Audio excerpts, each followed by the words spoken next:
IPL এর ইতিহাসে সবথেকে লজ্জাজনক ভাবে হার। দিল্লি ক্যাপিটালস মাঠে নেমেছিল একটা বিরাট আশা নিয়ে, কিন্তু আরসিবির সামনে পুরো দলটা একবারে তাসের ঘরের মতো ভেঙে পড়লো। ভাবতে অবাক লাগে যে টিমটা পাঞ্জাব কিংসের সামনে 264 রানের টার্গেট দিয়েছিল, সেই টিমটাই কিনা 75 রানের মধ্যে গুটিয়ে গেল। পাওয়ার প্লেতে শেষ হয়ে গেল দিল্লি ক্যাপিটালস, 13 রানের মধ্যে 6টা উইকেট। এটা কি কল্পনা করা যায়? তোমরাই ভেবে দেখো, যে টিমে রয়েছে David Miller, KL Rahul, Nitish Rana, এরা থাকতে মাত্র 13 রানের মধ্যে 6টা উইকেট পড়লো। তবে ক্রিকেটের ইতিহাসে এই ধরনের রেকর্ড কিন্তু নতুন না।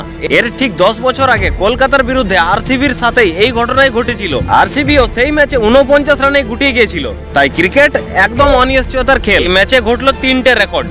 1 নাম্বার, আরসিবির ক্যাপ্টেন রজত পাটিদার আরসিবির হয়ে 50টা ম্যাচে ক্যাপ্টেন্সি করার কৃতিত্ব অর্জন করল। নাম্বার 2, ভুবনেশ্বর কুমার আর হ্যাজেলউডের সামনে মুখ থুবড়ে পড়লো দিল্লি ক্যাপিটালস। আইপিএল এর মধ্যে সবথেকে লোয়েস্ট স্কোর পাওয়ার প্লের মধ্যে, 13 রানে 6 উইকেট। নাম্বার 3, কিং কোহলি অতিক্রম করলো আইপিএল এ 9000 রানের গন্ডি। তবে আরসিবির বিরুদ্ধে দিল্লি ক্যাপিটালসে হারার পর কোন কোন টিম সব থেকে বেশি প্রফিটে গেল? Number 1, Kolkata night Riders. পরপর দুটো ম্যাচ জিতে যে আশাটা সমর্থকদের দিয়েছে, দর্শকদের মনে সেই আশাটা আরো পোক্ত হলো দিল্লি হারিয়ে যাওয়ার পর। চেন্নাই সুপার কিংস কয়েকটা ম্যাচ খারাপ গেল, এই টিমটাকে একদম হালকাতে নেওয়া উচিত না, কারণ এই টিমের রয়েছে সেই পুরনো টেম্পার, কামব্যাক করতে জানে এই টিম।